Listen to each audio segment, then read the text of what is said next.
광주 도시철도 2호선 착공이 최소 1년 이상 늦춰지게 됐습니다. 윤장현 시장 임기 내 착공이 불분명해지면서 논란이 더 커지고 있습니다. 야구장 옆 주민들이 정상적인 생활이 힘들다며 국내에서 처음으로 소음 피해 소송을 냈습니다. 신세계가 광주 광천동의 복합 판매 시설 건립을 추진 중인 가운데 정치권에서 제동을 걸고 나서 논란이 예상됩니다. 육지에서 멀리 떨어진 섬 지역 공사장이 엉망으로 방치되고 있는 현장을 고발합니다. 여러분 안녕하십니까. 광주 도시철도 2호선 공사를 언제 시작할지 알 수 없게 됐습니다. 예상 공사비가 늘어나면서 사업의 타당성을 다시 따져봐야 할 형편입니다.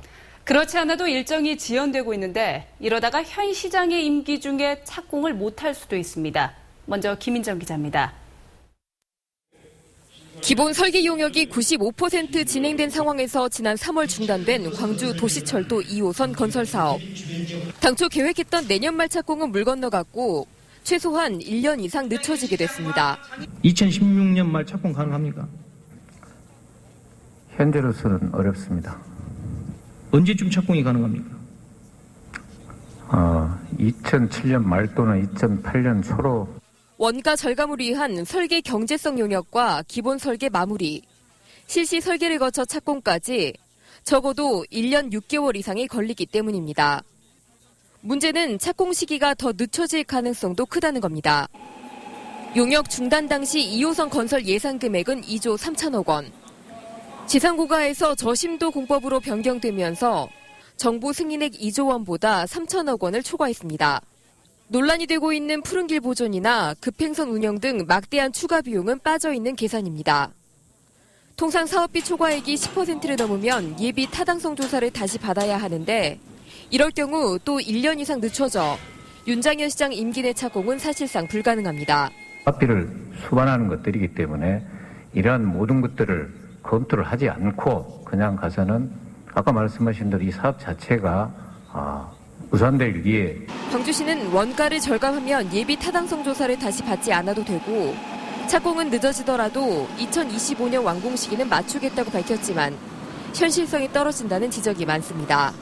광주시정 행정 방향을 솔직하게 밝히고 그간의 논란에 대해 머리 숙여 시민들에게 사과해야 할 것입니다. MBC 뉴스 김인정입니다. 이렇게 된 데는 무엇보다 광주시의 책임이 큽니다. 윤 시장 취임 직후 2호선 건설을 재검토할 때부터 광주시가 일부러 시간을 끌고 있는 것 아니냐는 의혹도 나오고 있습니다. 이어서 한신구 기자입니다. 도시철도 2호선 건설 비용이 정부 승인액보다 3천억 원 이상 더 든다는 걸 광주시가 안 시점은 지난 3월입니다. 이렇게 15.4% 정도의 금액이 초과된지를 언제 아셨습니까? 저희 한 3, 4월경에 그 내용을 보고받은 데가 있습니다. 당시 기준으로도 예비 타당성 조사를 다시 받아야 했는데 광주시는 원가 절감에 대한 고민보다는 푸른길 보존이나 급행선 운영 등 추가로 공사비가 드는 부분에 집중했습니다. 하나만한 TF팀을 저는 했다고 감히 말씀드릴 수 있습니다. 재타를 준비한다든지 건설 비용을 절감하는 방안들에 대해서 기본 설계 용역 중단 이후 반년이 그냥 그렇게 흘러갔습니다. 2호선 건설 논란이 시작된 윤 시장 취임 때부터 보면 1년 3개월 넘게 허송세월만 보낸 셈입니다. 재검토와 용역 중단에 이어 푸른길 보존 등 찬반이 갈리는 사안에 대해서 뚜렷한 입장을 내놓지 못하면서 광주시가 소모적인 논란과 시간 끌기로 착공을 미루려는 것 아니냐는 의혹도 있습니다. 윤 시장은 기본 설계 과정에서 문제가 발생해 늦어지고 있다면서 착공 시기를 곧 구체화하겠다고 말했습니다.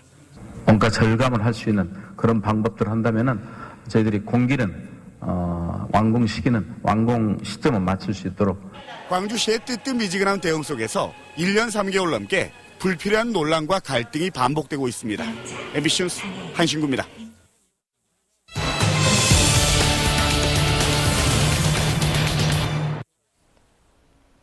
야구장에 가시는 분들 중에는 스트레스 풀러 간다는 분들이 꽤 있습니다. 야구 보면서 소리도 치고 응원가도 부르다 보면 기분이 풀린다는 건데요. 반면에 이 소리 때문에 스트레스 받는 분들도 있습니다. 야구장 옆에 주민들이 더는 못 참겠다면서 소송을 냈습니다. 집중 취재 먼저 송정근 기자입니다.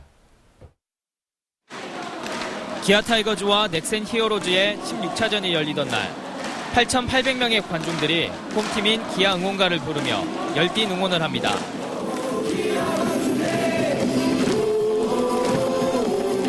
인근의 아파트 주민들은 이 소리가 불만입니다. 제대로 쉬지 못하게 방해하는 소음이라는 겁니다.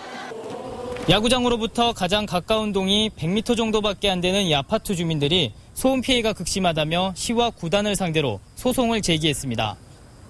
우리가 누려야 될, 가정에서 누려야 될 행복 추구권이 우리가 야구장 때문에 피해를 보고 있는 거고. 야구장 소음 피해에 대한 국내 첫 소송에 참여한 주민은 730여 명. 광주시와 기아구단을 상대로 새 야구장이 개장한 지난해부터 최근까지 손해배상을 해달라는 겁니다. 네, 일단 내고. 주민들이 어려운 점과 억울했던 점을 충분히 밝혀서 일부분이라도 그나마 조금이라도 본인들이 보상받을 수 있도록 최선을 다해서 노력하겠습니다. 주민들은 앞으로 야구장 조명으로 인한 빗공해와 주차난 피해까지 더해 소음 피해에 따른 손해배상액을 결정할 계획입니다. MBC 뉴스 송정근입니다. 응원 소리가 규제 대상인지는 애매합니다만 어쨌든 소송이 제기된 만큼 재판부의 판단이 궁금해집니다. 광주시와 기아 타이거스 구단은 소송에 적극 대응하기로 했습니다. 정용욱 기자입니다. 야구장 소음 피해 소송에 광주시는 꼭 그래야만 했는지 안타깝다는 반응입니다. 새 야구장 신축 당시 주민들이 소음에 대한 얘기가 없었고 문화체육시설인 야구장의 응원 소리는 법적 규제 대상이 아니어서 소송 자체가 성립되지 않는다는 입장입니다. 시민의 소음 소리는 소음에 해당되지 않기 때문에 법적으로 처벌할 만한 규정은 없습니다. 기아 구단도 소음 피해를 줄이기 위해 야구장의 스피커를 절반가량만 사용하고 출력도 대폭 낮추는 등 할 만큼 했다며 맞서고 있습니다. 구단은 홈경기에서 자체 소음 측정을 하며 법정 공방을 위한 자료 수집에 나섰습니다. 그리고 주위에 있는 높은 건물이라면 전부 다 올라가서 저희들이 다 실시하고 있습니다. 나중에 공중등 자료를 제출하겠습니다. 야구 팬들은 조용한 응원은 관람하는 재미가 떨어진다며 홈경기가 매일 있는 게 아닌 만큼 주민들의 이해를 바랍니다. 이 경기가 말마다 있는 건 아니니까 광주 시민들을 위해서 좀만 좀 이해를 해주시면 더 많은 사람들이 더 즐거운 경기를 관람할 수 있을 것 같습니다. 시끄러워 못 살겠다는 주민들. 반면 생각만큼 소음이 크지 않다는 광주시와 기아구단. 법원이 누구의 손을 들어줄지 이제 법정에서 가려지게 됐습니다. MBC 뉴스 정용욱입니다. 신세계가 광주 광천동의 특급 호텔을 비롯한 복합 판매 시설 건립을 추진한다는 소식 그동안 몇 차례 전해드렸었지요. 새정치민주연합이 제동을 걸고 나섰습니다. 논란이 만만치 않을 것으로 보입니다. 조현성 기자입니다. 광주 광천동 현 이마트터 서쪽에 객실 250개를 갖춘 21층짜리 특급 호텔을 올리고 그 앞쪽은 지상 11층 규모로 지어 면세점과 백화점, 대형마트, 그리고 호텔 부대시설과 옥상 정원, 공연과 전시를 위한 문화공간까지 한데 집적화시키겠다. 광주 신세계가 추진 중인 복합 랜드마크 개발 사업의 골자입니다. 연면적 34만 제곱미터 가운데 20만 제곱미터가 주차장으로 판매시설과 숙박시설이 각각 10만 8천과 4만 제곱미터를 차지하게 됩니다. 현재 신세계와 광주시가 세부 계획을 조율 중에 있고 다음 달 중 도시건축 공동위원회 심의를 앞두고 있습니다. 이 같은 상황에서 새정치민주연합 을지로위원회가 최근 광주시의 사업 추진 반대 입장을 분명히 하고 나섰습니다. 지역 상권이 초토화되는 이런 사례도 있고 선례들이 있고 하니까 이런 대규모 복합축축물을 유치 또는 입점하는 데 있어서는 신중을 기해야 된다, 그런 내용이고요. 신세계와 광주시는 내심 당혹해하면서도 지역 경제에 미칠 긍정적인 효과를 더욱 부각시켜 나간다는 계획입니다. 복합 판매 시설에 들어설 업종 대부분이 지역 소상공인 업종과 겹치지 않고 면세점과 프리미엄급 호텔과 백화점 등은 오히려 광주에 꼭 필요한 기반 시설이라는 주장입니다. 서울, 부산에서 일으키는 매출이 연간 1,000억에 육박하고 있습니다. 그래서 그런 역의 매출을 우리들이 지역 내에서 소비할 수 있게끔 할 수 있는 발판 역할도 할 수 있고 중앙당의 반대라는 예상치 못한 암초를 만난 신세계의 복합 판매시설 건립 사업이 새로운 국면을 맞고 있습니다. MBC 뉴스 조윤성입니다. 호남 전라선 열차의 추석 승차권이 매진됐습니다. 코레일 광주본부는 오늘 송정역 등 일선 창구와 인터넷을 통한 예매에서 주요 구간의 상하행선 KTX와 일반 열차의 승차권이 모두 매진됐다고 밝혔습니다. 코레일은 내일 오전 10시부터 일부 구간에 대한 잔여표 예매를 진행합니다.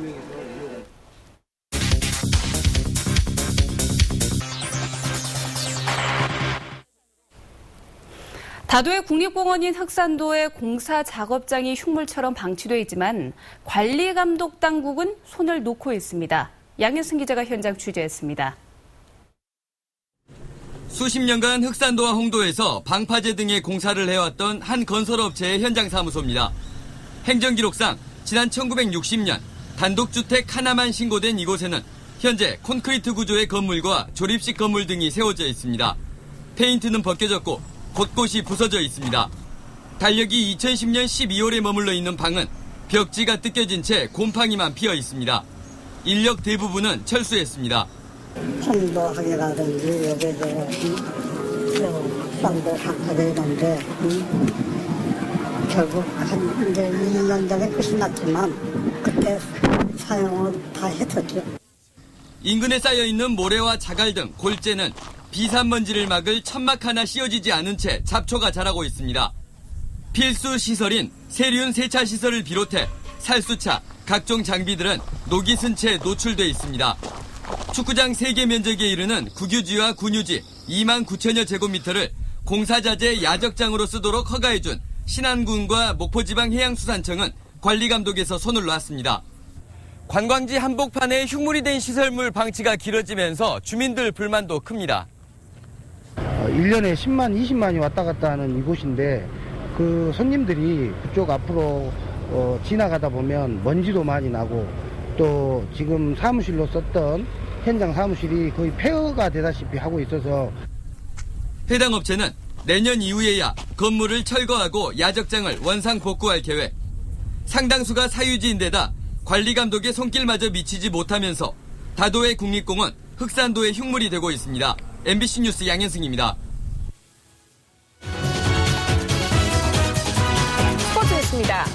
피츠버그의 강정호 선수가 시즌 13호 홈런포와 2루타를